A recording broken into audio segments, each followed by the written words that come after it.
Hi guys, and welcome to the penetration testing course and training with FIXITGEARWARE Security. Today marks the first Friday of the month of March, and as we promised, every first Friday of every month is going to be our cybersecurity training, which includes penetration testing, tools and hacking tools in cybersecurity demonstration, and as well labs mimicking active web application penetration testing. So, as we also promised that the year 2025, we are going to commence our penetration testing course, which includes the free and of course our paid content courses that are going to come out soon. And we also promised that when we publish these courses, we're going to get you guys notified. So we are very excited that having prepared all those months and of course weeks, we are fully ready for the year 2025 and of course unveiling our first penetration testing course. So during the entire process of our free training on penetration testing, we'll be using platforms such as Kali Linux to simulate an attacker's machine, which has various hacking tools pre-installed by the developers of the Kali Linux machine. Then on the target or environment which we are trying to exploit, we'll be using hack the box machines and focus mainly on the retired machines because of the business restrictions and rules according to hack the box. So we have made a subscription payment for the VIP plus, not the VIP, but rather the VIP plus, so that we can have access to fast retired machines, which we can be able to simulate how hackers are able to exploit an organization's infrastructure or vulnerable network. Also, during the course of our penetration testing, we'll be using applications such as WebGoat as well. So if you're familiar with WebGoat, WebGoat is an application built by Open Web Application Security, which is of course known as OWASP. And OWASP has been there for quite some time. And if you're very familiar with the WebGoat, it's one of the applications they built, which is vulnerable to various OWASP top 10 vulnerabilities to enable penetration testers and ethical hackers to practice how these vulnerabilities can be exploited. Also, in the course of our penetration testing, you should be expecting us, deploying vulnerable Windows operating systems, which are pertinent to common vulnerabilities that has been reported that exist in various Windows machines. So we will be deploying some of these machines, simulating them and demonstrating how these various vulnerabilities are being exploited. Then for our paid courses, when it comes up, we have a lot of secret machines and infrastructures which we will be hosting to also simulate real-life penetration testing. But that we're going to reserve that for our paid courses, which of course coming soon after we release our paid courses on C programming for cybersecurity professionals and experts. So this is all we have for the year 2025 and onwards. And we hope that in the course of you learning both the free and the paid content, you'll be able to have a deep knowledge on how various aspects of cybersecurity, computer science, and of course mathematics or maths is applicable in every aspect of your penetration testing event. Now, moving on to the topic or the subject of today's training. First of all, we'll be teaching you the basic of HTTP request and its structures. So here we'll be talking about how HTTP request is being made each time you try to access an infrastructure network, resources, or web application. Then also we describe and of course dissect these various structures of the content of each HTTP request you make and how important or vital they are each time you are conducting or accessing an organization resource. Then after we're done with that, we'll move on to demonstrating how you can use the developer tools in Chrome browser, which is the tools or the client we'll be using today to demonstrate our penetration testing course. Then during the course of this ins and out lectures and how you can use the developer tools, we'll be showing you the most important ways on how you can, leverage these various functionalities that exist in these developer tools to test for vulnerabilities or possibly assess an organization, web application, or infrastructure to detect if there is any possibility to exploit that web application. And of course, as we all know, report them to the right authorities to get them fixed before the bad guys or the hackers or the malicious individuals will be able to capture that vulnerability. Then, still on the developer tools, we are going to show you how to bypass restrictions in testing payloads that are injected in the console area of the dev tools. So as you all know, the console is more of like a real-time environment where you can, inject JavaScript codes to test a web application using the developer tools. But as we all know, this has a restriction in the sense that it only allows users to test a snippet of code, not a voluminous amount of payload, because Google, as we all know, emphasizes on security, and they try and ensure that these Chrome browsers have a few restrictions in order to prevent malicious hackers to inject codes in exploiting vulnerable applications. So to bypass that restrictions, we'll be showing you how you can type a simple sentence in that console, which elevates the rights as a user of that segment or section of the developer tools, and of course give you the possibilities or the access to inject voluminous payloads and of course run them to see how they are able to execute on that specific page where you are trying to use the developer tools to assess. Then after we're done with showing you how to bypass these restrictions, we'll be moving in further to show you the ins and outs of IDOR, which is known as Insecure Direct Object Reference, how you can spot them, and basically not to look on the surface when you try to, target a web application. Okay.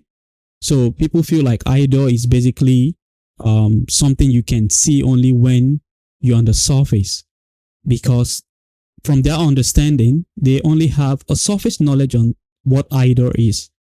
But we'll be breaking it down for you to understand how IDOR actually operates and how you can possibly, notice or uncover these vulnerabilities, even if you're a legitimate user of the web application.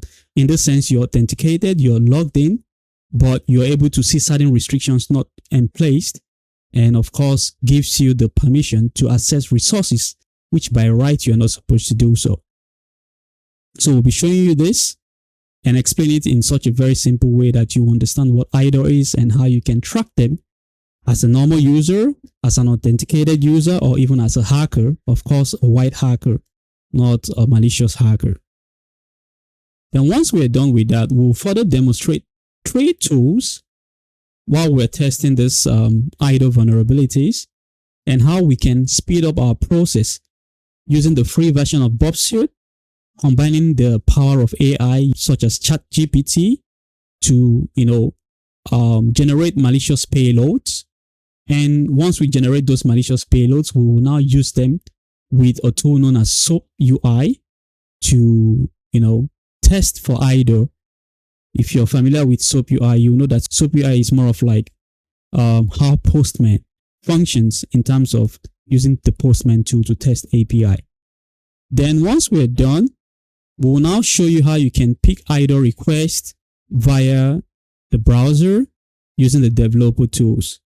Okay, so we'll be rounding up the whole training with that so that you can understand how IDOR exists and how you can, expand your scope or your view or the way you try to, uncover IDOR vulnerabilities in various web applications.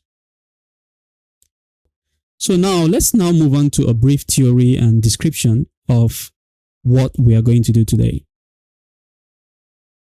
During the process of this training, we'll be using the WebGoat application on a Windows environment.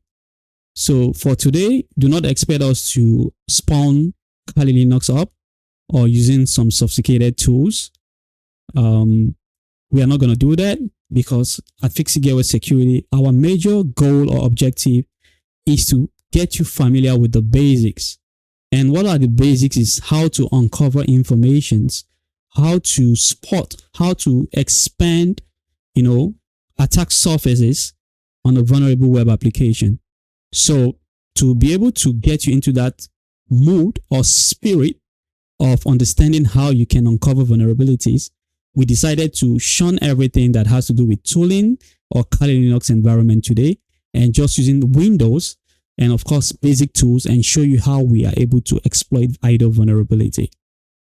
So having said that, let's now discuss the subject of the day. So what is a basic HTTP request? Now let's consider that you're this beautiful aunt here who likes going to the groceries to buy items and food and of course fruits for the family, right? And let's consider that supermarket as a website. Now she goes there, gives some money, and of course collected certain items, right? Now those items are like bulky or they might not be bulky, but she needs to transport those items from the supermarket straight to her home. And of course, the distance from the supermarket to her home is very far and she doesn't have a ride and she prefers taking a walk and she doesn't want to take a Grab car. So let's now consider that she calls this cute, handsome Mr. Stickman to, push the load all the way from the supermarket, which is in this case, the website, right? All the way to the home, which is of course the server that is, responsible for hosting this web application. Now she talks with Mr. Stickman, but how is she going to, put this information, or how is Mr. Stickman able to move this information? He needs a motivation. And of course, what is that motivation? It's the client. In this case, we're talking about the browser, right? So she puts this information into the client, which she uses to access, from the website, right? Then after feeding that motivation, which is of course in terms of cash, the client, then a network communication has to, be ongoing or needs to be established for the data to move all the way from the supermarket down to the server. Now let's now consider those data she supplied or she's, putting into the wheelbarrow that is being pushed by Mr. Stickman as the HTTP request. So the network has to carry all those informations all the way on the wheelbarrow straight to the home of the cute auntie, which is of course in this case the server. Now if we look at the channel of this entire communication, you can see the user visited the website. Then of course to visit the website, the user has to use a client, and that client also is also a means to communicate to the network. Now for this network, the network is responsible for pushing in the request, which contains the various HTTP content or embodiment. In this case, the request, the header, and of course the body, which is the content of the request being made. And this entire content will now be moved all the way by the network to the destination, in this case the auntie's home, which is also the server. So this is the basic structure on how a basic HTTP request occurs. Someone needs to, have something to be done all the way from the website. They need a client to move that information to the server. For the server to be able to communicate with the client, there must be a network communication. And during the process of that network communication, there is always going to be a request being made.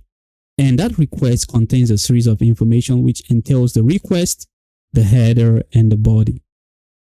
Now, let's now break it down. What is the content of a request, and what is the content of a header, and what is expected in the content of a body. Now, for example, for the request, we have what we call the methods. So these methods are considered what we call verbs. So they are like actions that should be taken during the process of the network making that request. So if you're familiar with web tampering vulnerability, it has to do with you manipulating the methods whereby there was no restrictions, right? Now you now manipulate these methods to be able to perform sinister acts or actions on the server and of course exploit it. That is what it's considered as web tampering. And what is being tampered with is the method of which the request is being made. Now, while still in the request, we have what we call the target stroke URL. Okay, so URL, as we all know, stands for Uniform Resource Locator. It is to locate the specific resource that is being targeted in that specific domain or host. Now, don't confuse a target to a host. We'll be explaining that later. Now, let's say, for example, we visit www.FIXITGEARWARE.com, which is our official website, right? There is no admin part, there's no login part, there's no other segment of the website we visited. By default, the target URL is going to be a /, okay, which indicates that we're accessing the root directory of the target. In this case, it's the .com or the .net or the .org. That is what we call the target. Now, when this request is being made, it also entails the version of the HTTP being used to make this request. As we all know, we have the HTTP version 1.1, and of course, we have the HTTP version 2. Okay, so this version gives us an idea of the nature of the HTTP version which this request is being made. Lesser versions of HTTP are very vulnerable and are considered unsecure, and of course can be exploited by a hacker. Now, that is all for the request segment of a HTTP request. Now, let's now move on further to the header. So on the header side of the HTTP request, we have what we call the host. The host is the organization's domain or website URL. Now, let's say, for example, we are trying to access a specific part. In this case, is the target. Consider it to be like, let's say, the login page, right? So when we access www.fixitgearware.com/login.php, the target is going to be /login.php, while the host, which runs that specific URL or part or target which we are trying to access, would be the host. While still in the header, information such as the user agent, which is used to communicate to the host or accessing that specific target or URL part, will also be included in this HTTP request header.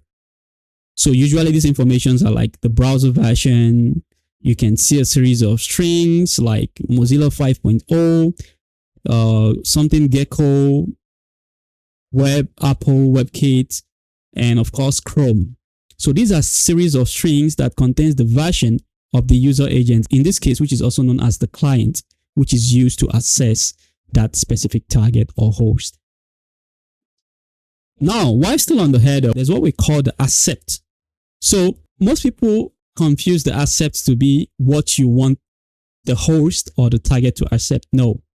Accept in the header function, in the header request of a HTTP contains information about the type of data the host you're trying to access accepts. Okay. So, whenever you try to make a request, it tells you that this accepts text and HTML files. And of course, that is the resources it's going to pull with some series of gibberish data as well in that accept area. Now, on the content type, depending on the website and depending on the location, in terms of location, we're talking about the target or the URL you're visiting, the content type will be displayed. In certain cases, you might not see the content type in the HTTP header because there are no content type in that aspect. Now, if you look at this image right here, you can see we have the application X www form URL encoded. So it's telling us we're accessing the application and we're accessing a form in that specific target.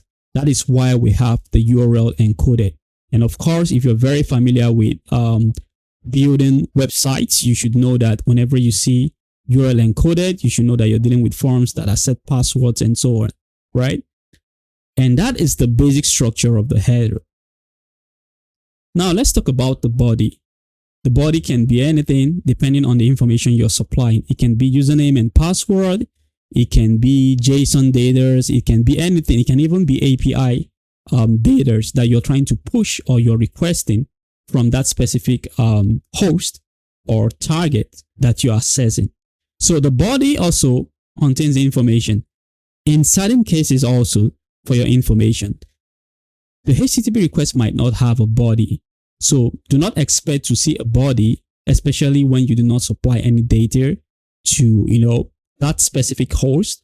There are no data contained in the HTTP request you're making. And that is it on the basic concept and understanding of HTTP request, and of course, the basic contents that make up a simple HTTP request. Now, let's now move on to the next chapter of this discussion.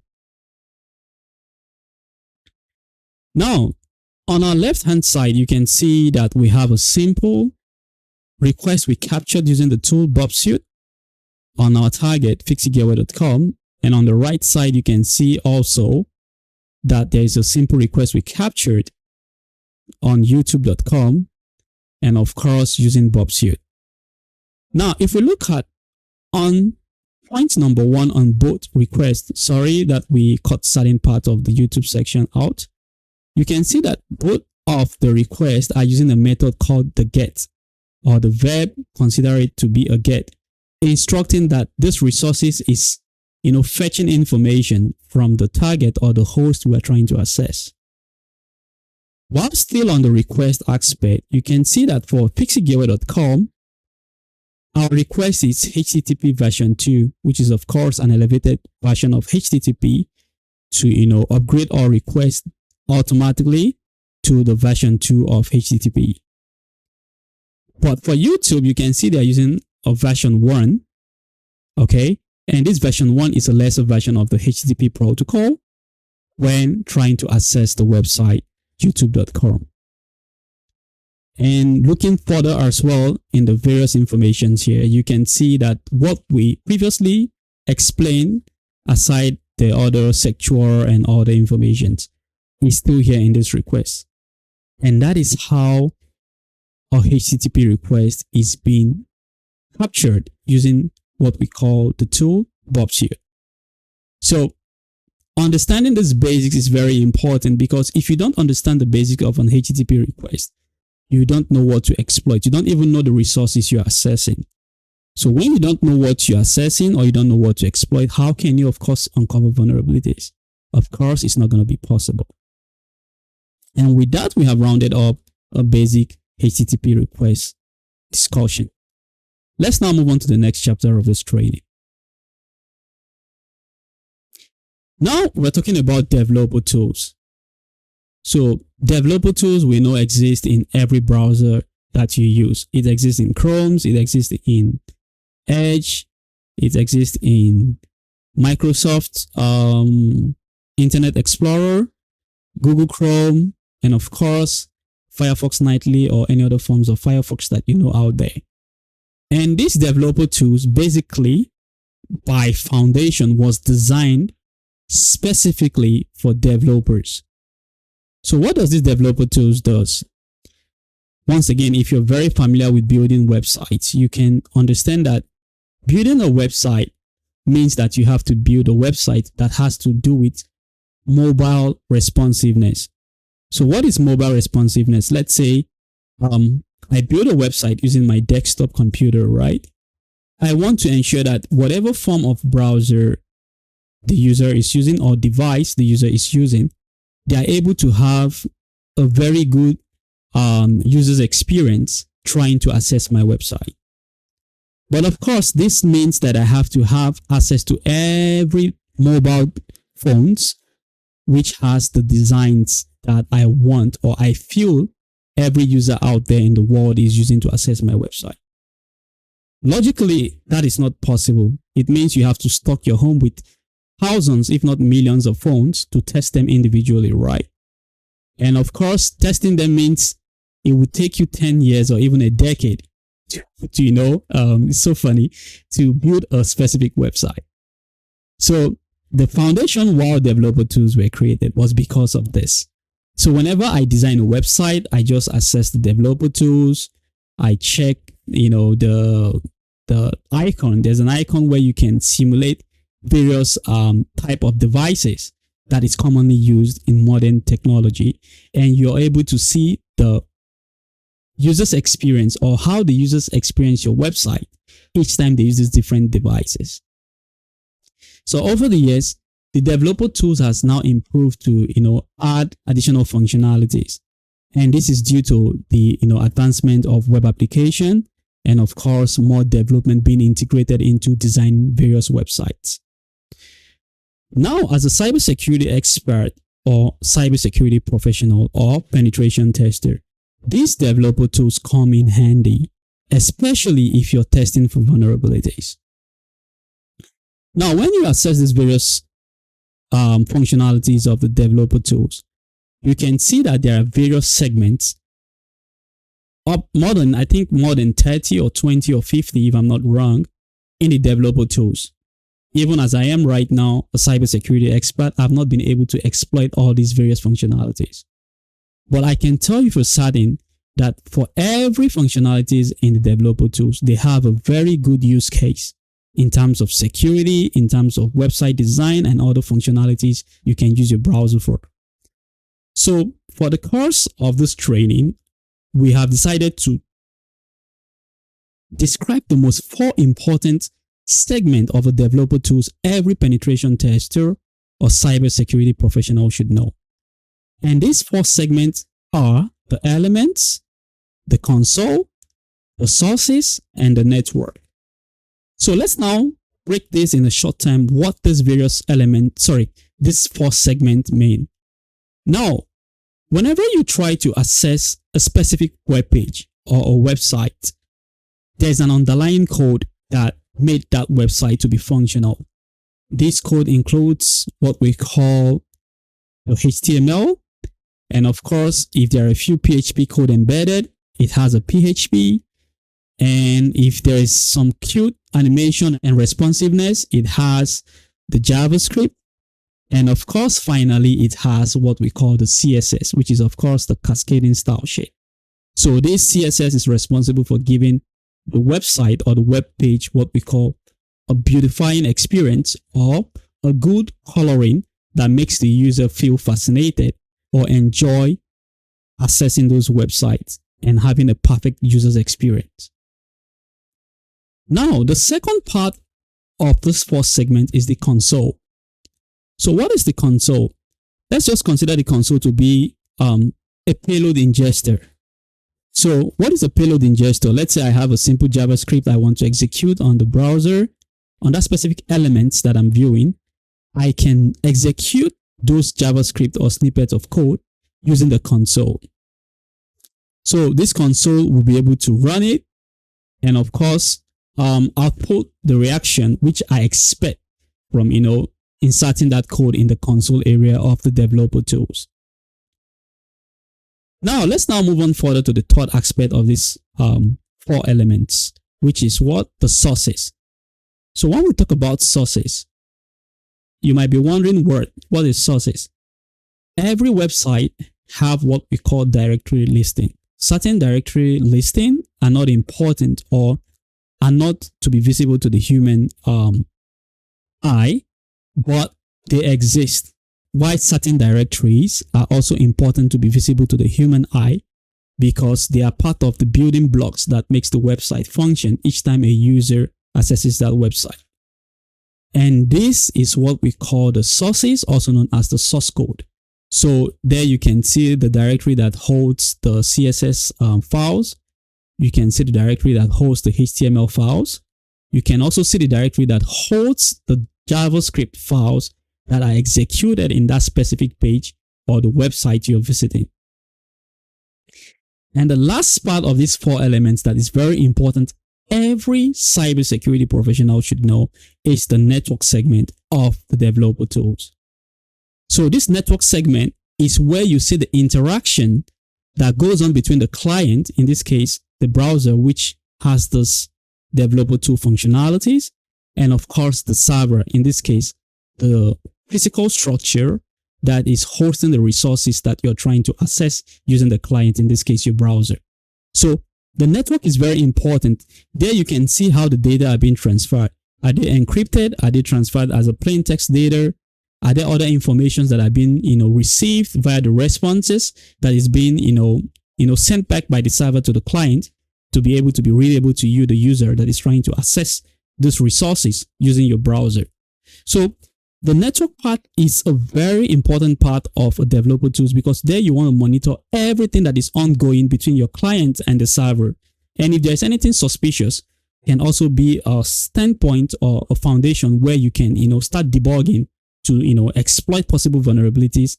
And as we all know, we always advise that when you discover these vulnerabilities, you report them to the appropriate authorities to get them patched and fixed. So now that we have explained this, it's important we move on to the next chapter of this discussion. Now, in this next chapter, we'll be talking about IDOR. So IDOR, as we all know, is known as Insecure Direct Object Reference. So you've been hearing IDOR. Let's now define what IDOR is all about. IDOR, as we all know, is a vulnerability that exists in a web application. There are a lot of definitions out there describing IDOR based on how the vulnerability exists. But let's now look at the definition from a general perspective down to a narrow perspective. So what I mean a general perspective is that I'm not a legitimate user of this web application, right? So if I try to access the web application, that means I'm a hacker, and I discover that I can view some, parts or directory information that I'm not supposed to be able to view, I've definitely uncovered an IDOR. Now, let's now say I try to access these resources as a hacker that doesn't have access to that web application, right? But I am blocked from doing that because I am not logged in. But when I create an account and I log in as an authorized user to that web application, I'm able to access all the users that exist in that application, which I am not logged in as, just by tweaking a few reference number or serial number that is being displayed on my browser. I'm able to view those information. That means I'm also uncovering an IDOR vulnerability, but this time around not as a hacker, but as a legitimate user of that application who is authenticated, but not authenticated as the other user which I'm accessing their profile information or sensitive data. Now, on the unauthorized users aspect, now let's say I am a registered user, but I am not an admin. So I logged in to this web application, but an admin is the person that is supposed to access this application information. But as a user, I try to elevate my rights, but I'm not authenticated as an admin. I'm just able to manipulate some data or information to elevate my rights. Then after doing that, I'm able to access that information. So that means I am not authenticated as an admin, in this case, unauthorized user, but I am able to perform rights of an admin by elevating or manipulating the information through the IDOR vulnerability. So by that, I'm able to access other information, which is not legitimately okay. So from our definition here, we can understand IDOR to be a security vulnerability in web application penetration testing that enables hackers, authorized users, unauthorized users to manipulate and access objects such as images, informations, profiles, etc., which they do not have the rights to do so on a specific web application. So at FIXITGEARWARE Security, to reduce all these jargons and definition, we now limited this information down to what objects are directly accessed or referenced to in an insecure way. So by rights, For me to be able to access those objects, I'm supposed to do that in a very secure manner, which is, of course, have access to the web application, a registered user, and of course, the proper entity or user that is authorized or that has access to, access that web application information belonging to various users. So having explained IDOR, let's now move on to the next chapter of our training today. So how do you spot an IDOR, or samples of what shows that a web application is, vulnerable to IDOR vulnerabilities? IDOR can be of documents, it can be of PDF, it can be of docs, it can be of anything. The first sign of an IDOR is if the information or URL path has a strings of numbers. It can be named, then after the name, there's a strings of numbers attached to it. That's a tell sign that there are possibilities that you can exploit an IDOR. It is not a guarantee that you're going to uncover an IDOR, but it's a tell sign that there are possibilities. So how do I now know that if actually there is, I can now manipulate those numbers by changing them at incrementals of 1 or exponential value of 2 or even numbers of 3s. So at the end of each of the serial numbers, I just increase them by 2, by 3, by 4, and so on, and see the response that is being displayed back to me on the browser. If by manipulating these numbers and the browser fetches different information, different from the serial number attached to the path or URL link that I use to access that specific document, it's a tell sign that it's an IDOR. And not just a tell sign that it's an IDOR, I should further dig into that information to see if there are sensitive data which by right I'm not supposed to have access to. We can also extend IDOR information by searching profile IDs of individuals. So let's say I click on my profile, and when my name is being fetched, it shows admin, then Ben, ID, and of course a series of numbers. When I see such request, it tells me that, okay, FIXITGEARWARE.com is fetching the path admin and is fetching a user known as Ben with the ID 23456. I can further say, okay, maybe there are more than one Ben in there for it to say Ben and the ID of 23456. What if I altered ID of 6 and put it to 7? Maybe FIXITGEARWARE.com is going to fetch the information of another admin known as Ben with a different user ID. So it doesn't matter the strings of information you see on your browser each time you access a website, as long as there are numbers being attached to that strings of link or URL that you're accessing. And of course, if it is attached to a specific sensitive information you think should not be so, then there's a possibility of you testing for IDOR in that web application. So get the fundamentals of how IDOR exists, then try poking around a web application to see where you can get this vulnerability, and of course report them to the owners or the security expert of that specific organization where you uncovered this vulnerability. So having exposed your mind on how you can easily spot an IDOR vulnerability, and of course explain the existence of IDOR in a web application, let's now move on to the next chapter of this discussion in a minute. Now in this next chapter, it's going to be a lab section. So this lab section, what are we going to be learning? We're going to make a simple basic HTTP request. And of course, when we make this request, we'll show you what it does on the developer tools aspect of a browser. Then we'll show you these developer tools and how you can access them or view information that is ongoing between the client and of course the server of the host that you're trying to access. Then we will solve a few labs on IDOR vulnerabilities to show you how to spot them. And after solving those IDOR vulnerabilities, we'll move on to solving those same labs using AI Bob Suite and SOAP UI combined together.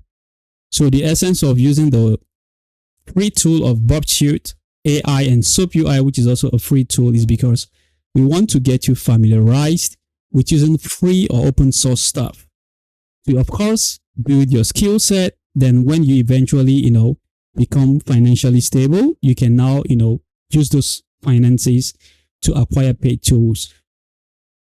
Trust me, from a cybersecurity professional that has experience, an IT expert, paid tools are only for automation process, or let's say you're targeting a huge organization that has vast infrastructure. So trying to pen test manually could be a problem.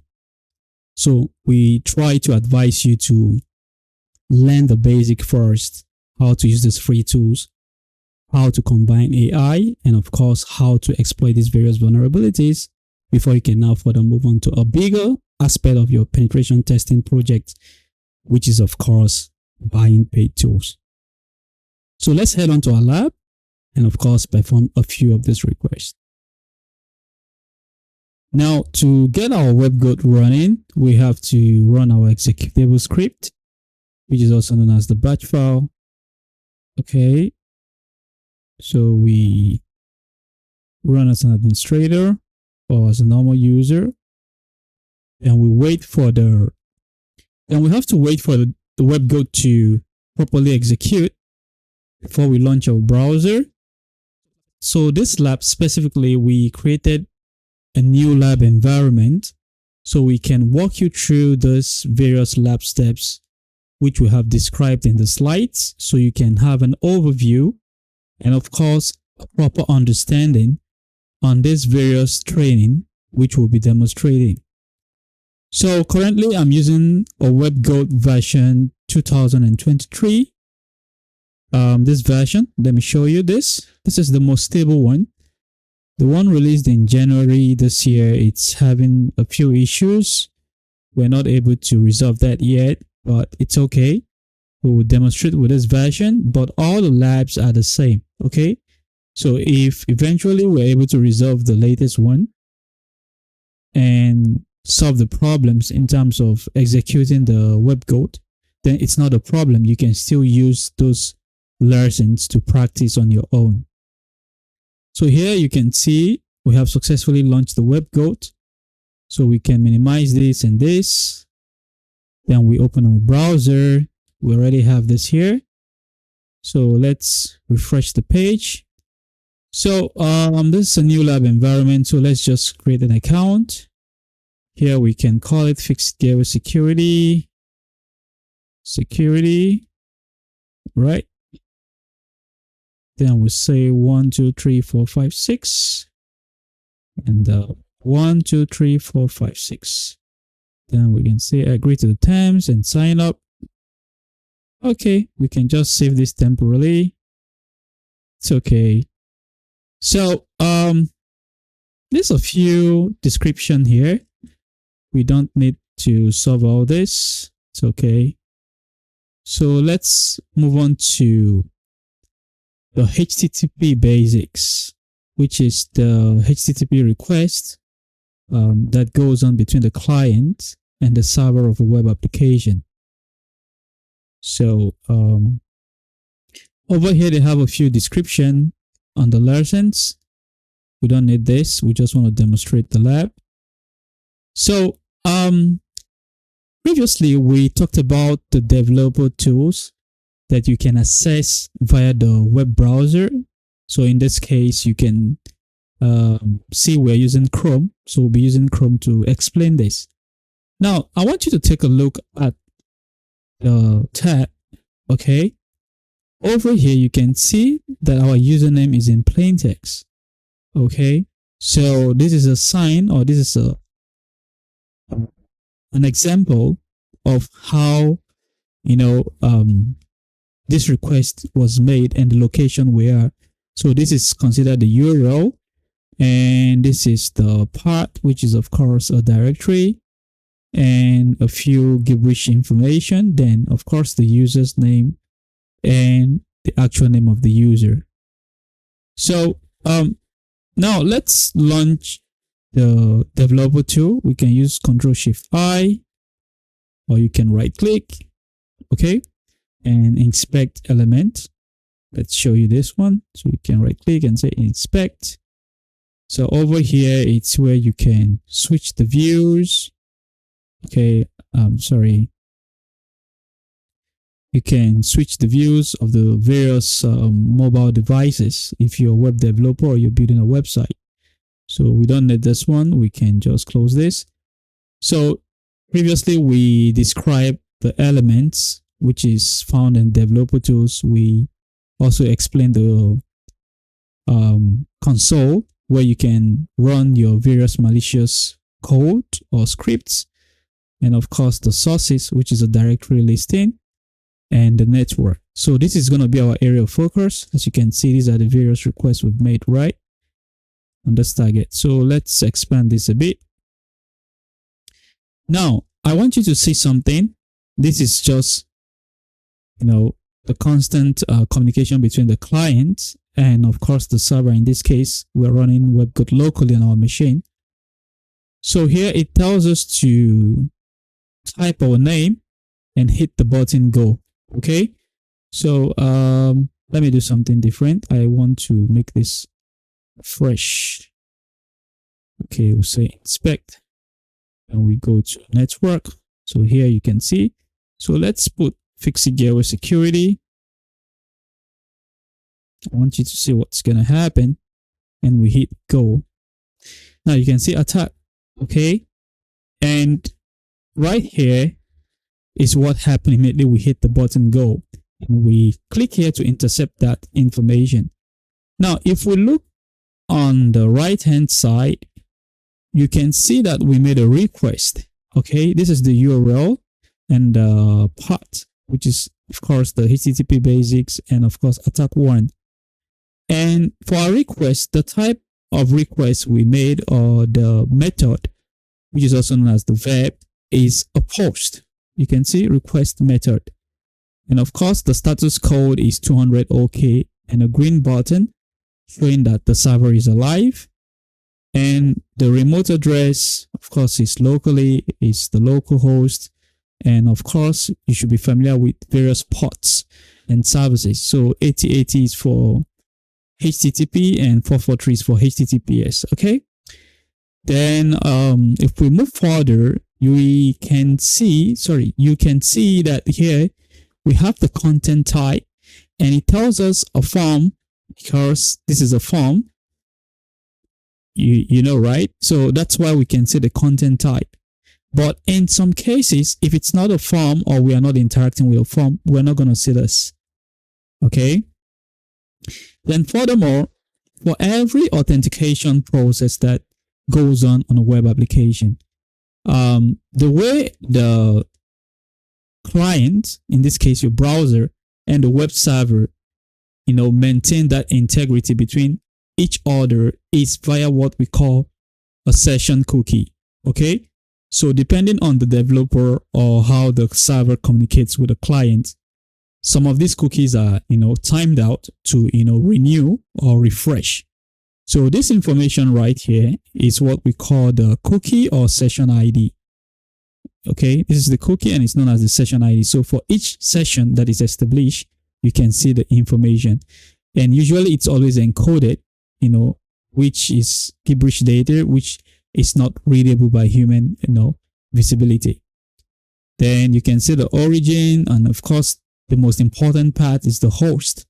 So this host, if it's a real website, let's say it's FIXITGEARWARE.com, this is what we're going to be seeing here, FIXITGEARWARE.com, to be the host where this, various resources, which includes the form, is being accessed.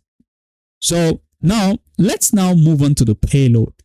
I want you to see how important this network segment of the developer tools is very important. Now, if we click on payload, you can see it says person and of course FIXITGEARWARE Security.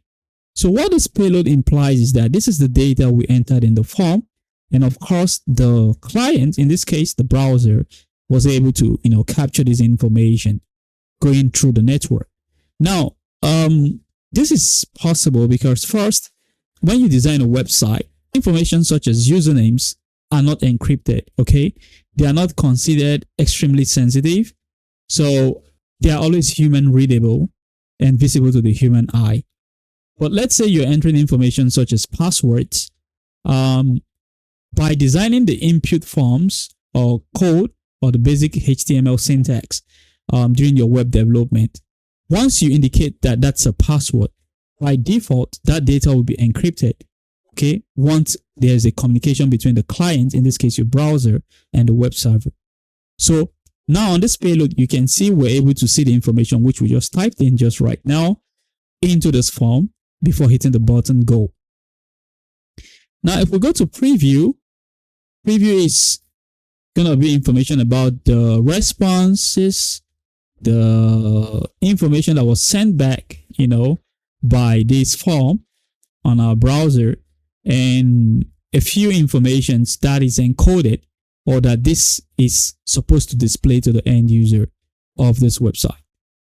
Now, let's now check a more refined response. So here you can see this is what some sort of JSON data. So this data, are displayed, and of course the information, each of this data that being displayed back to the user holds. So if you're familiar with testing APIs, this is always this is considered to be the key, and this is considered to be the value. Okay, so this lesson completed, the value is what? True. So understand how API works, understand how JSON data are being passed to end users, and that's how you can be able to understand the response that goes between the client side of your application, sorry, in this case your browser, and of course the server which is hosting the website or the web application you're trying to access. So this is just a basic or a simple HTTP request, and of course a brief demonstration about the developer tools. Now let's move on to the next lesson in the slide. Now let's go to lesson number 3. Now if you look at this lesson number 3, we're now asked a quiz. So in this quiz, we're asked what type of HTTP command did WebGoat use for this lesson. Now if we go back to our network and we go back to the header, we already know the answer. The request method is a post. So we can put a post here. Now, what is the magic number? By default, once I see this question on a website, be it a normal lab or just a random client web application that I'm testing, I know there's a mathematical computation going on in this website. Now, so how do I figure out where this mathematical computation is running? Of course, every mathematical computation that runs on a website is executed as a script. So we have to, dissect these elements or source code to know where the JavaScript is running. Now, the easiest way I can find this is very simple. I go back here. Okay, this is where the whole stuff happened. Now I come to elements. Okay, this is how I will figure it out. Now, once I'm in the element, I know you might be saying, why didn't you go to the source code? It's okay. I'll just pick this pointer. Okay, I'll be hovering in the various part of the application. Then once I get here, this is where everything happened, right? I'll just click here. Then I'll start breaking down those forms, everything from there, to see, because this is exactly where everything happened. So everything that comes after, immediately after here has to be assessed or analyzed to know where the script is hidden. Now, if I go down, I'll keep going down until I open all the div tags on the website. So I'm trying to assess the div tags to know where the script is hidden. Now I see a form, okay? And this is a sign that it must be somewhere here. So I just click, because how can we have two forms existing within this page? Now I see a script. Now the fact that I see a script, I want to know what the script is all about. So I click this arrow icon down and I start reading the comments. Okay.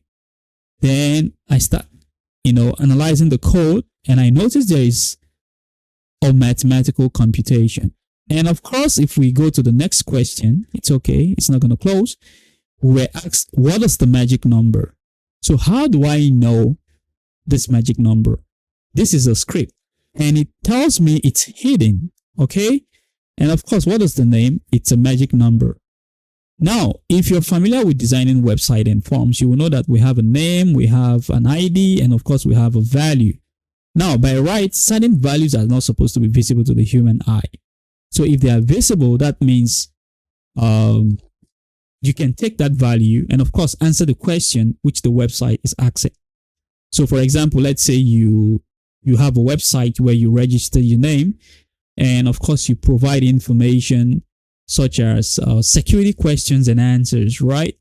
So you can always test this to see the script that is executing in this source code of elements to know if this information is being displayed on the browser. Okay, so if you're able to capture this information, you just copy it from the element value and put it in that form. And of course, that's how you bypass the security mechanisms of answering the question. So now if we look at here, the ID says a magic number and the name says a magic number. And of course, we have the value, which is 37. So I'll just come here. I'll just put 37 and try and see if we're going to go through. And let's go back to the network and we can close this. Just want to show you what's going to happen again. Then we go back to the network and we hit go. Now you can see we have attack 2. And of course, same post, we're submitting answers. Now let's go to payload. And you can see that our answers just right now, which is the payload, the data we supply to this client, in this case, our browser, is visible to the human eye here. So the answer here, magic number 37, is correct. And of course, the answer post is also correct. So this is how you use the developer tools to understand a web application. Forget about using Botsuit, Kadaio, and all that. It's okay. You can use those tools, the free version and the paid version, when you're dealing with a large target. So the essence is that you want this tool to hasten your ability to, spider through the various link and sub URLs that exist within this web application.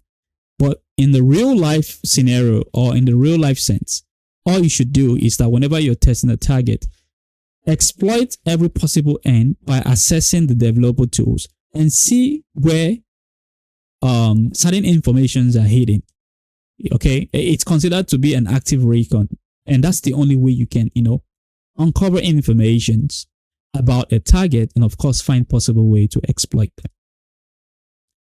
Now we've concluded this lab on basic HTTP requests. Let's now move on to the next part of the lab. In this case, we want to talk more in depth about developer tools. So once again, we're going to skip those lessons. We don't need them. Just want to, solve a few of those labs. Now, if we look at this lab question, they are asking us to, use the console to run a series of JavaScript commands. So this is the JavaScript command we're asked to run. So we can copy this. Now we just need to do Ctrl+Shift+I or right click and expect element. Then we move on to the network. Then we move on to the console side of our web application. Now we paste this code here. Okay. Now you can see when we try to paste, okay, JavaScript's codes are considered malicious by nature, especially when it's being done by the end user trying to access that web application.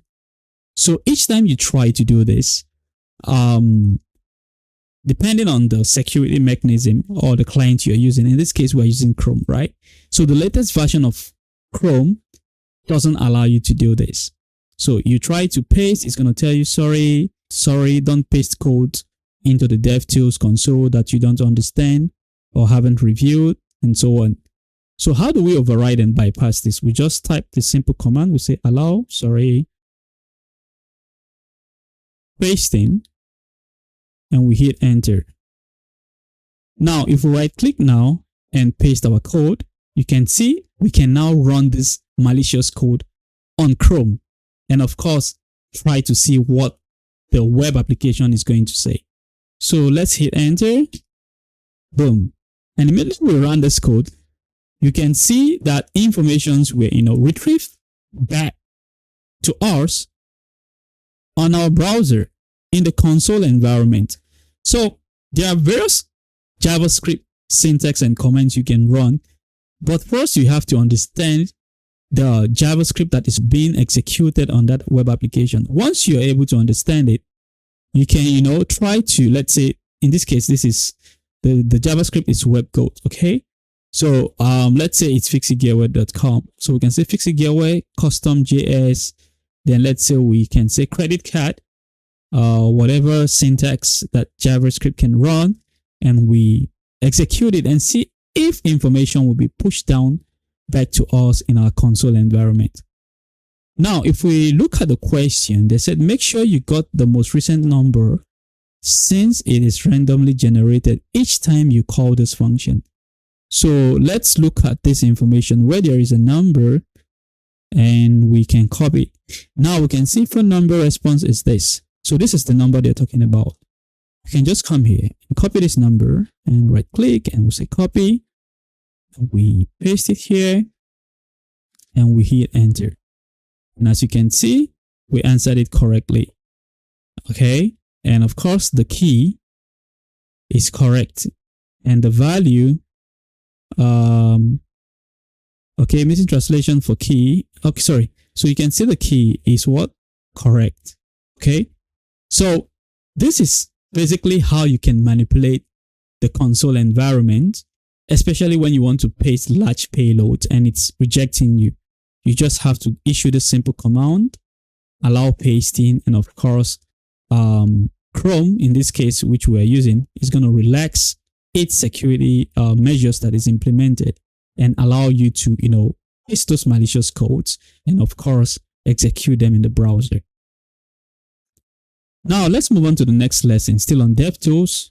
Let's see if we have any lessons left. Okay, I think, yeah, we do have one more lessons. So let's go back again to inspect element. Now we go to network. Now we hit this button. So click this button to make a request. So we hit go, boom. We capture this. Sorry about that. Now we capture this. And if you look at the payload, we have network number, which is this number. And if we go to headers, of course, it's a post request. We go back to the payload. So it means that each time we hit this number, each time we hit this button go, a series of information are generated, okay, by the web application server, okay?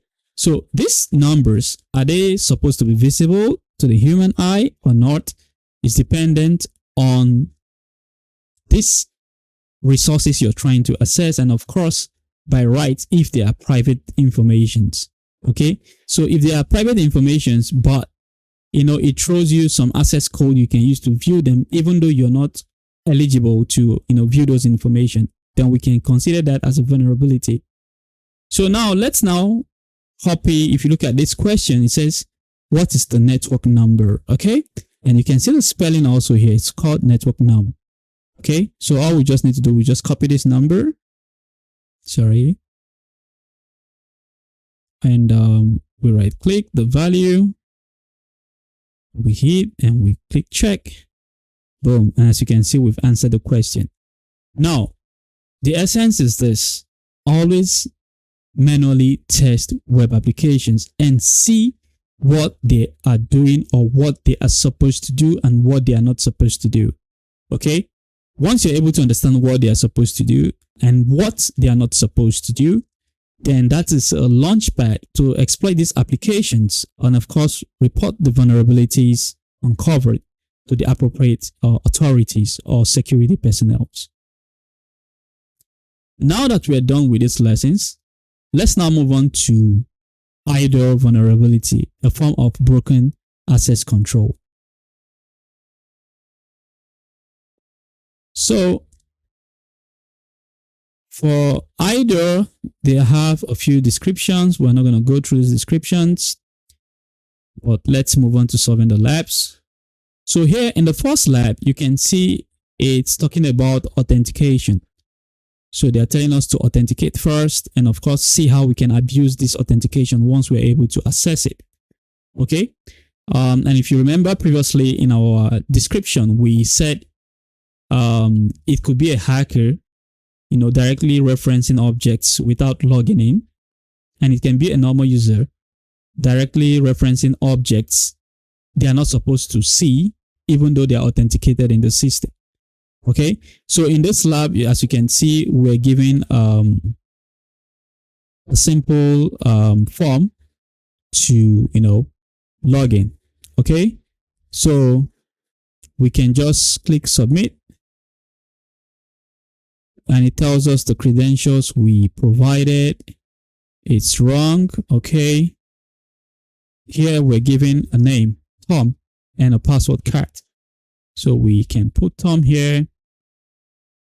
We can put Cat here as the password. Now let's inspect element again. We go to network and we click submit. Okay, so now we click on login and we can see the payload. Tomcat is here. Of course, it's not encrypted because this is not secured.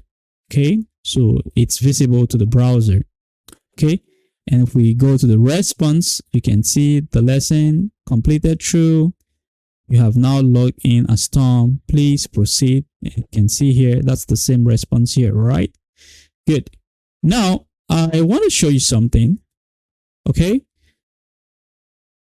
After the login form or before the login form, there are a series of, requests going on in the background. It's like more of like refreshing the page from the client side to the server side, right?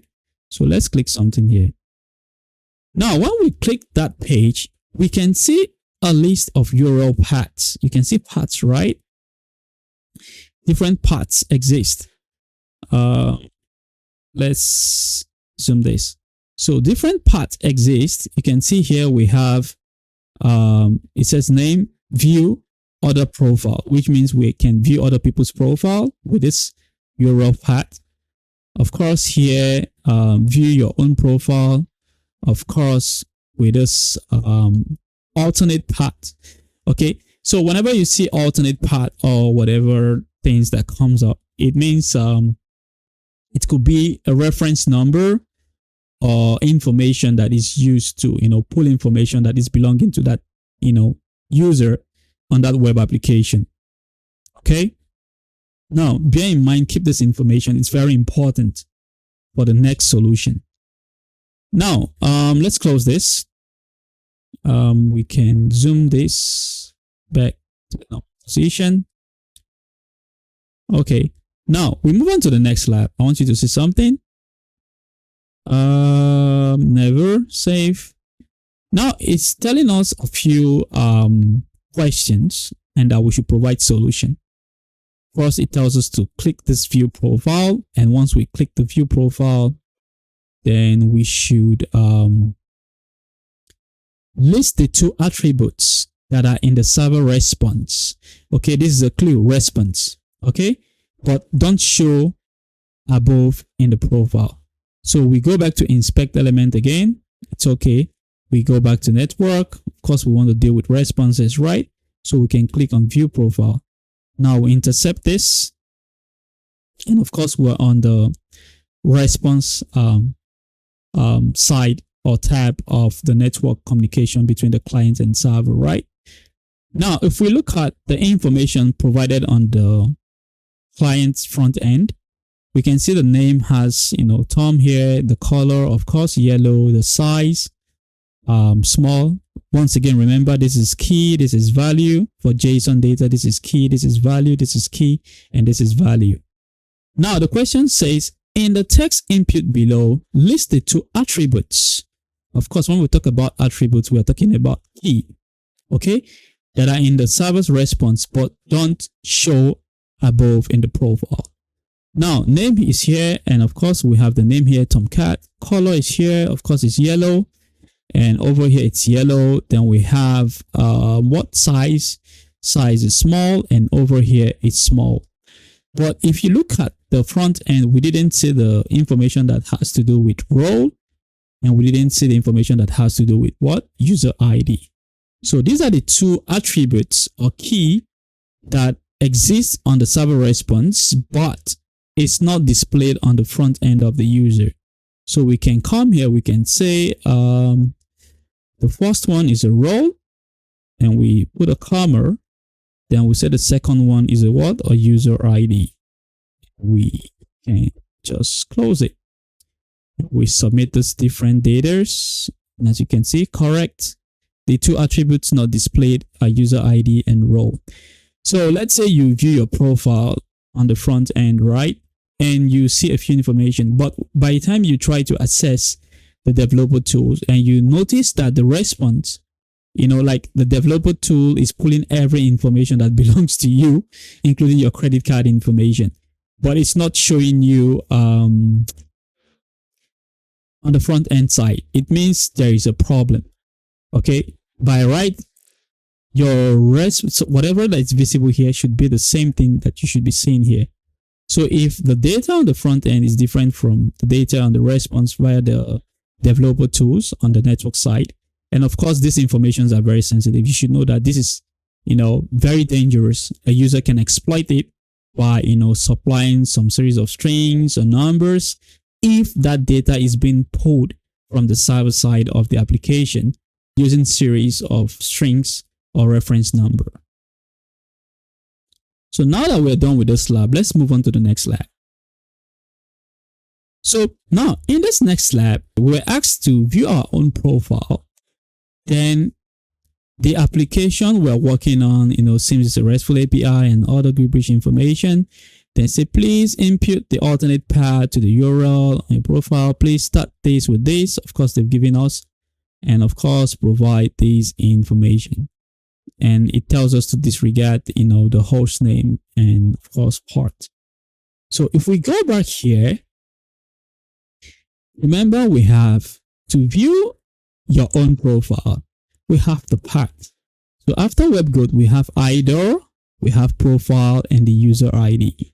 So all we need to do, we just come here, we copy this. Okay.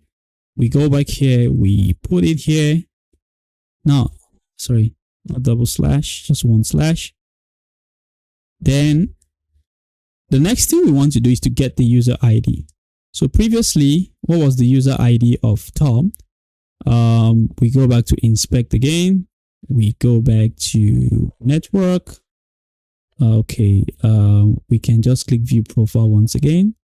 We can go to response and we can see that for Tom, the user ID is what?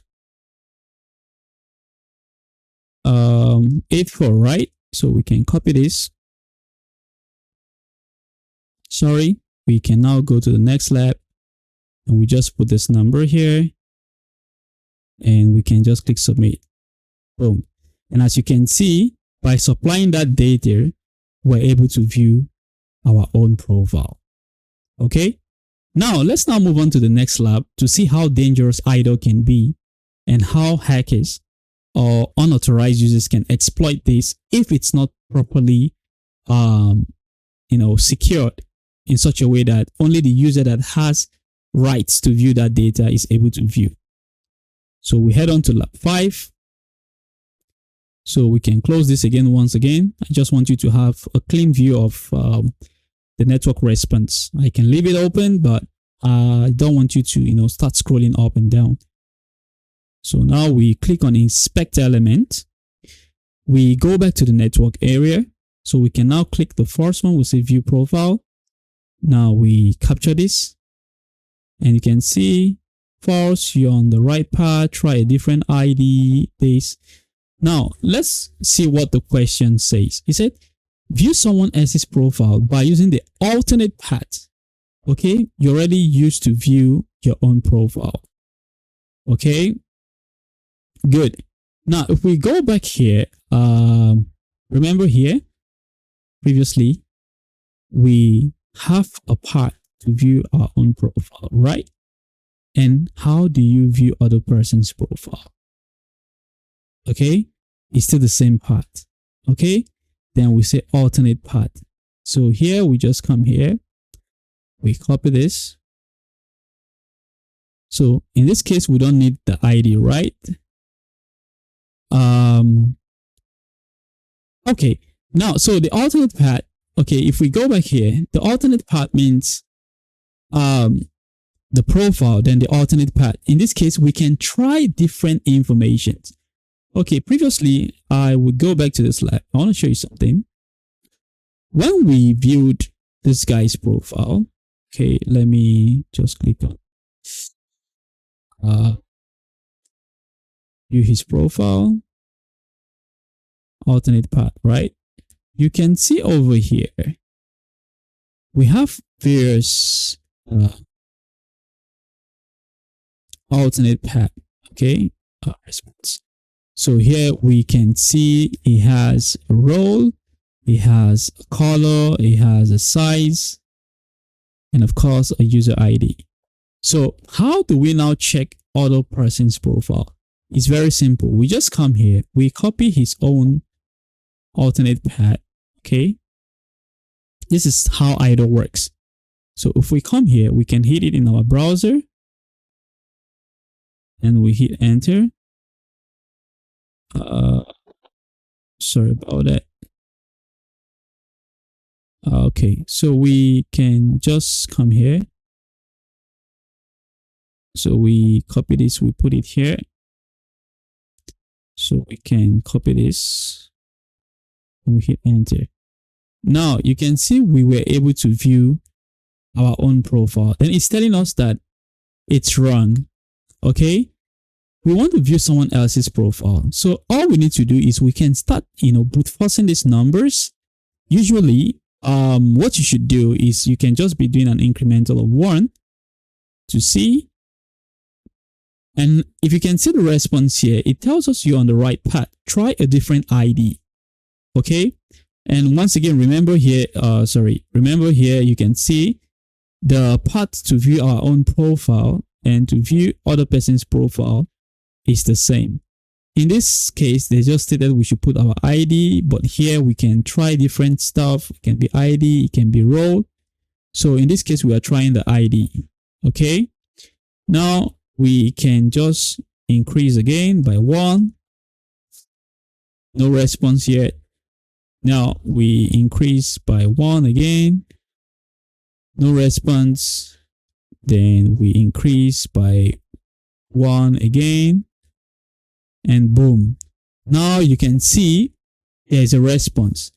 And in this response, you can see that we have a different role, a different color, a different size, and a different name for a user that has access to this application. And of course, the user ID is different when compared to the previous user's ID, which is of course Tom in this case. Okay, so this is how basically you can exploit IDOR. If you go back through the lessons, or if you iterate, you can see we've logged in, and after logging in, we tried to view our own profile, and we saw that our profile was returning a bunch of strings after some series of paths have been hopped over on or assessed. Then that path that was finally assessed, which contains this bunch of strings, pulled out this information that belongs to us via a JSON data. So once we see that, we can now say, okay, let's now try to brute force these numbers, and of course try to see if we can assess anything else that doesn't belong to us. Now, for the mathematical aspect of this method in testing IDOR, whenever you're incrementing the numbers, let's say we previously increment by 1 and there was no information. We increment by 2, there was no information, by 3, by 4, by 5, by 6. Okay, then we notice that at intervals of 4, we got a response. We can now try another interval of 4. And once we're able to understand that at interval of, the numbers of 4s, that information that belongs to different user are of course sent back to us. It's just very simple. You can now build a simple Python script to generate this series of numbers you want to brute force and now automate the process using what we call Bob Suite or any other tool such as CAD-IO that you can use to test these targets which you believe that are vulnerable to IDOR vulnerabilities. So that's a very simple way to understand IDOR. IDOR is not complicated. You just have to have the fundamentals or the basics. And it's so sad that most security researchers or penetration testers that explain these things on the internet, especially YouTube, they make it look so like it's complicated, okay? And they don't tell you the fundamentals. They just tell you that, okay, this is an IDOR spotted. Okay, you can now hack. But you have to get the basics or the knowledge on how you can spot IDOR. You can spot IDOR by not being authenticated. You can spot IDOR by authenticating yourself, but not having the rights to view something else, but you're able to view it. And of course, spotting IDORs by also not having the rights to do so while you're still authenticated, but you're able to view it because you notice that the app is pushing back data to the end user of that app via a bunch of strings or numbers which are used to identify that specific resource that you as a user of that application is using. So now that we have solved this lab, let's move on to the next part of the IDOR training. So in this next part, it's telling us to edit a user's profile. Okay, so basically it's telling us to edit a user's profile whose name is Buffalo Bills. Of course, this user, we just got the information. Then it's telling us to change the role. Okay, so it's giving us a brief information that they need us to do. And of course, it's changing the role to something lower, since higher privileges roles and users are usually lower numbers. So what it's trying to say is that when we change those number role to a lower number, it gives the user of that application a higher privilege. In this case, Buffalo Bills' role will be elevated, or his rights will be elevated, and of course he will be able to perform other sinister acts on the web application. Now, if you go back to this question and to have a deeper understanding, how do you elevate something is by modifying. So by modifying something, you have to add to it. And this is now bringing us back to the method, which is, part of the information that is found or that comprises of a HTTP request. So now, how do we now know what to do? There are two ways. I'm going to share a secret to you. There are two ways I usually do if I want to test an application that has any vulnerability of any kind. First thing I do is to test the verb or the method that is acceptable by that web application. Okay, the reason why I always do that for us is because I want to know what I'm working with. Okay, certain web applications are very secure that they forbid certain methods on specific location of the web application. So let's say they only enable get request, and you try to use put, trace, or patch, or what else, or post. They're going to blacklist you and tell you that, hey, you can't do that. Okay, so you have to understand what is the allowable methods or the verbs you can push into that web application. Then from there, you now move on to various complex vulnerability uncovering. Okay, you don't want to spot a vulnerability, then at the end of the day, it's like you say you've been hacking this target for hours, but you're sure that this vulnerability exists. But because you're not taking the right path, starting from the less complex to the most complex, you might end up researching all the whole payload that exists on the internet only to discover that, oh, it's not possible to exploit. There are more tricks I would love to teach you, but this will be coming on our paid courses. And I promise you, once you take those courses, you're going to learn a lot of good stuff on web application testing. And these are based on years of experience that I understand how application works, because I build these applications. I've seen codes that belong to these various applications, and I know how lousy and susceptible to mistakes most developers do get themselves into, because they are not professional, or they build application from a developer's perspective and not from a security perspective as well. So to do this, let's go to the network again. We go back, we click on inspect. So we go to network. So I can click on view profile. Now says try a different ID. Okay. So we want to get the JSON data, right? So we can go back to what? Let's see the cookies. Okay, this is the cookies. Okay. Okay.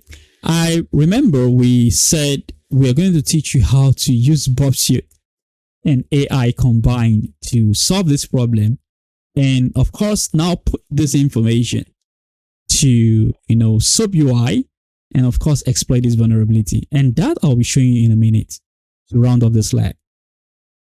Okay, so over here, this is what we're going to do. We already have the information. This is Buffalo's Bulls. So we need to change the role. We need to change the color. And of course, what else? What are we going to use to effect this change? We have to use something unique to that user, which is of course the user ID, right? Okay, good. So we need 1, 2, 3. So this one, we are going to reduce the number. And of course, this one, we're going to use the same number. And of course, this one, we're going to change it to red. Okay. So, where's our Bobsuit? Let's launch Bobsuit Community Edition, not the paid one. Okay. Then I would do something very, very, very tricky. Just click next. And we'll click startup.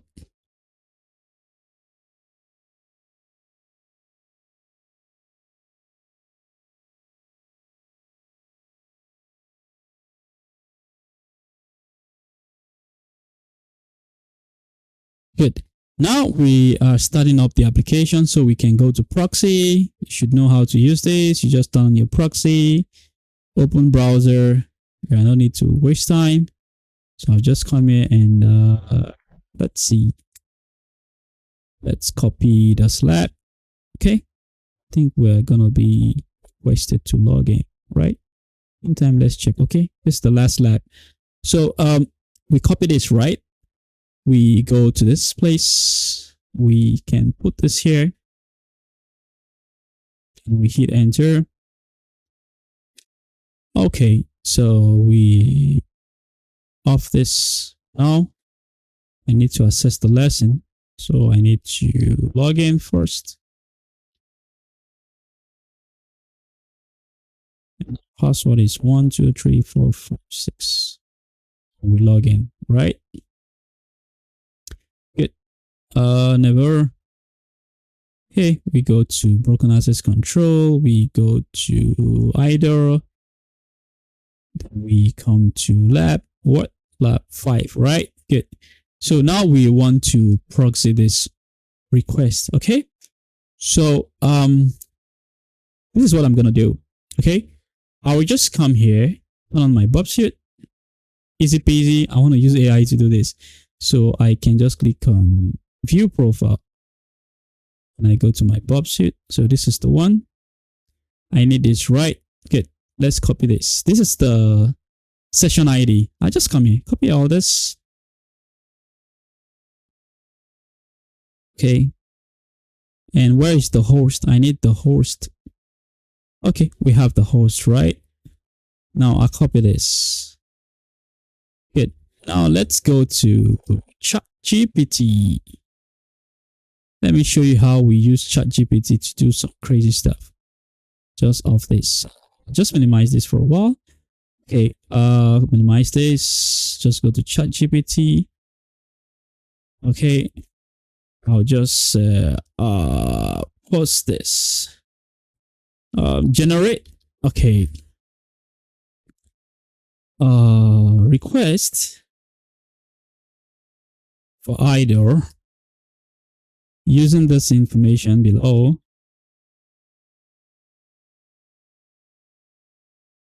and testing it, the IDOR with SOAP UI. Good. So I put this here. Good. So here it's telling us what to do. It has given us the URL. Okay. Good. So these are the headers. It's not giving us header information we need to add. Okay. Good. This is how it should look like, right? I can say, okay, so filter only the necessary header information.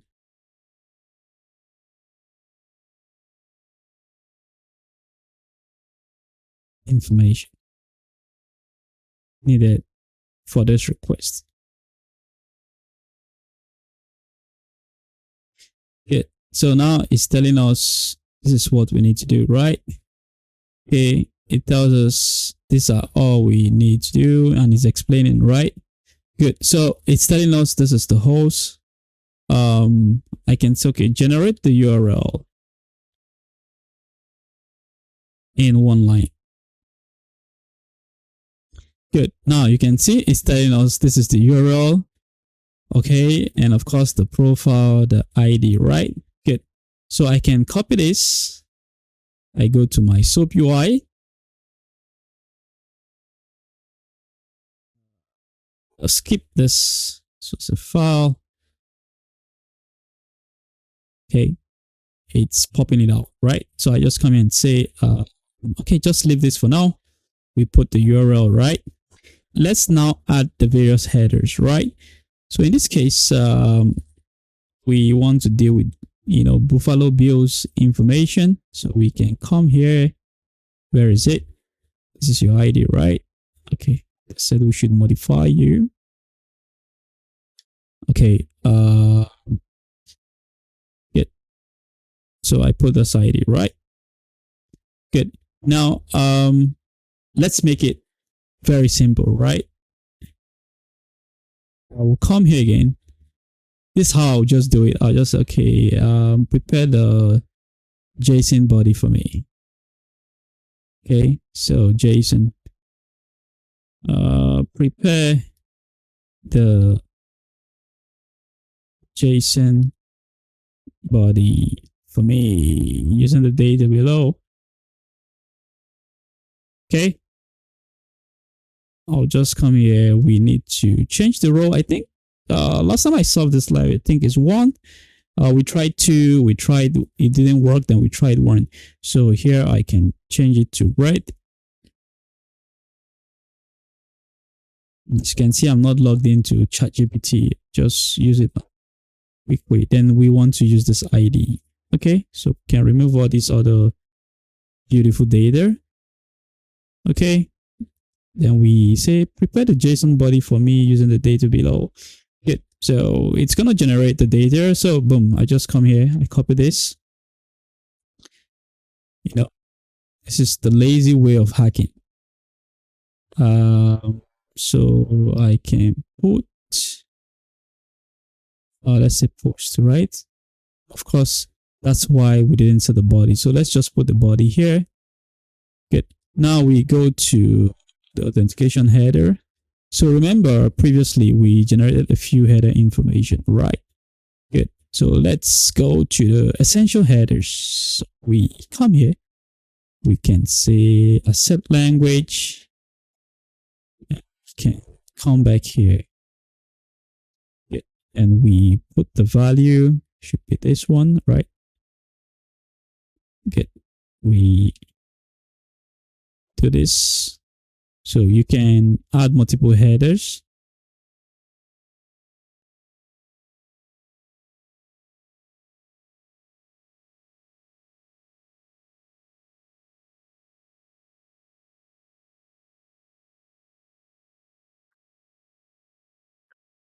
Okay, good. So now that we're done and we have put the role, right? So we can try 2 methods. We can use post or put. So this is a way of, adding data to the database, and certain, methods as patch can also work. So we do send. Now it says bad timestamp this. Okay. Good. So we come back here. Let's try something.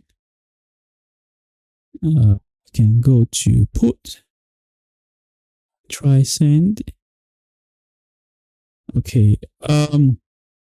Now this is giving us this. Okay. Then I go back to ChatGPT. I'll see we're having this error.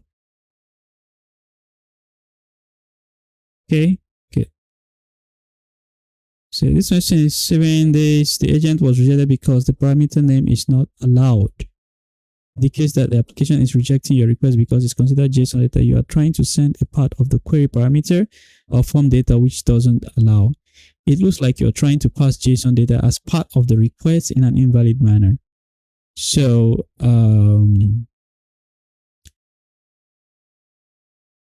good. So we are being told to do this, right? So this is the make file, right?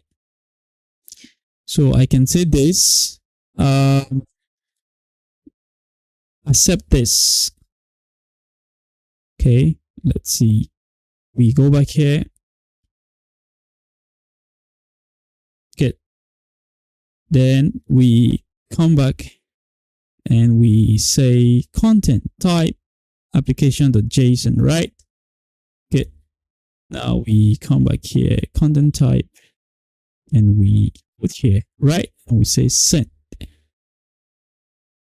Boom. And that's how we solve this using AI and SOAP UI and BobShoot.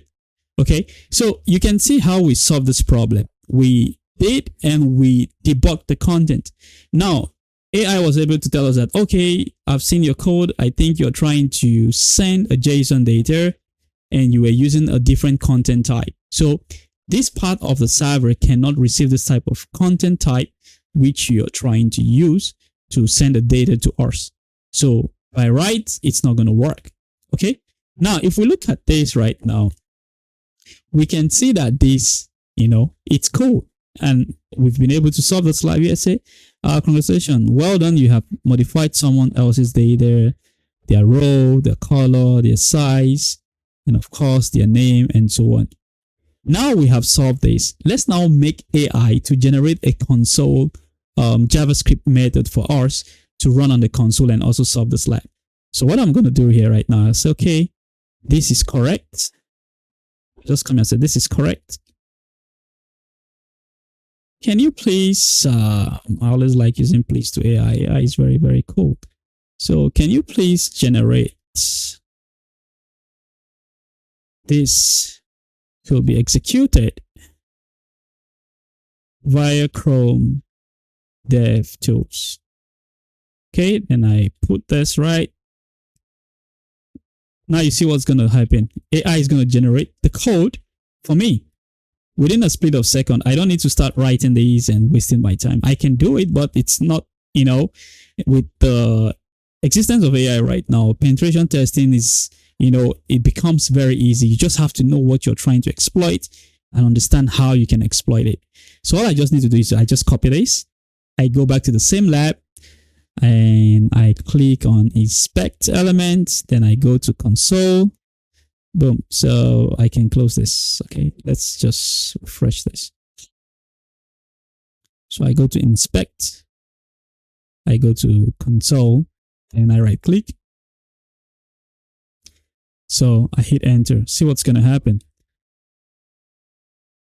Then we go to network. We go to what is it?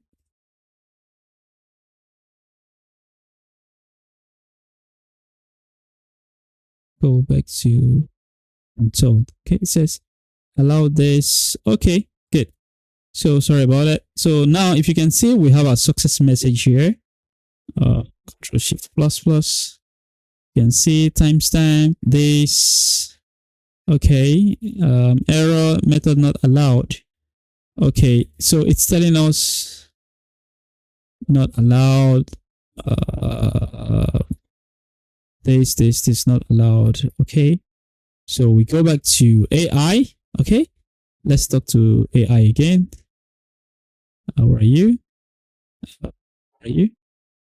Says fetch this. Okay, good. So we can do this. We go back here. Say timestamp success. Status 405. Method not allowed. Trace this. Okay. Now we can copy this. And you're going to see what AI is going to tell us. So I'll just come here and say, oh, I got this error. What do you think?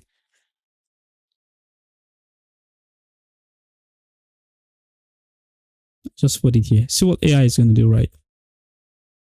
So the error you're encountering is this, method not allowed, in case the this is this, incorrect this.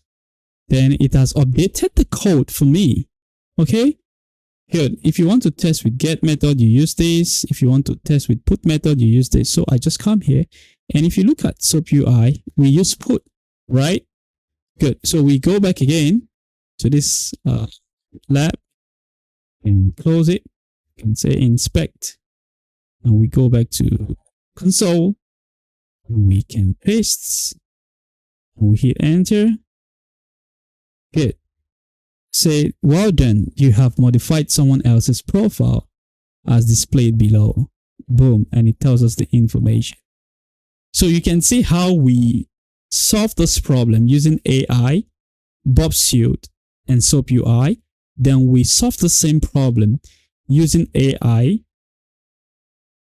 Bob Suite, and Chrome DevTools. So it is very important that you know how to use various tools and not just rely on one tool. Certain times you can be testing for a vulnerability using your normal tool, and because of the popularity of that tool, the developer of that website might have put some security mechanism in place to limit that tool from accessing their infrastructure. So you might be, having this, backlash, like it's bouncing your tools and you feel like there's no vulnerability. So now that I have used the dev tool and combined with Bob Suite free version and AI, you can see how I solve this vulnerability. Very easy peasy. So this is how you should understand IDOR. IDOR is not complex. As a matter of fact, penetration testing, hacking is not complex. The only problem you would have or you are having is because you don't study, you don't understand the ins and outs, and resources you get out there. Those guys are actually good. I'm not gonna fault their hard works, but they don't try to explain to you the nit and grit of these vulnerabilities, how you can spot them, how you can expand your scope to uncover more information about them. So when you try to exploit these vulnerabilities and you don't find vulnerable components, you become frustrated, you become sad. It's like you've been putting hours of study and you're not able to exploit these various vulnerabilities. And as you can see, this is the first of its kind. FIXITGEARWARE Security is the first security research to conduct this lab demonstration using WebGoat, AI, and SOAP UI, and Bob Suite as well. And we are very passionate in teaching you guys. And that's the reason why we put in the work. We go through the hassle and stress to make sure we teach you all we have within our portfolio or within our knowledge so that you can be able to become perfect, in terms of demonstrating that you're skillful as a cybersecurity professional and as well penetration tester inclusive. So we have come to an end of our penetration testing course. We want to say a great thank you for you guys who are taking their time to show some love and support by subscribing and following us on X and LinkedIn. Please give us more followership because we need it. We want to grow our page so much into a bigger audience so we can be able to reach other people across the globe. So if you're yet to follow us on X, which is also known as former Twitter, please hit that follow button. If you're yet to subscribe, you're just a passerby on our YouTube channel. Please subscribe. Leave your comments, your criticism, anything you think that is wrong in this our videos. Of course, we take our time to research before we, publish any content, but we're also human, right? So if you notice there is any mistakes that need some corrections, just straight away drop your comments. We promise we don't take things offensive, except if they are very offensive. And of course, we'll block you. Kidding, we won't block you, but we might, disable those comments because we're trying to build a healthy environment and ecosystem while trying to teach. Okay, so leave those comments, leave those subscriptions, share with your friends, criticize us, tell us where you want us to improve. And like we promised, this year is going to be awesome. Henceforth, expect much from us. And what more? Yeah, our website will be up soon. Let's see, before 2 weeks time, I think our website should be open. We are done with a few modifications we want to do, and we are ready and geared up for the year 2025. Thank you for watching. Thank you for listening, and have a great weekend ahead. Bye for now.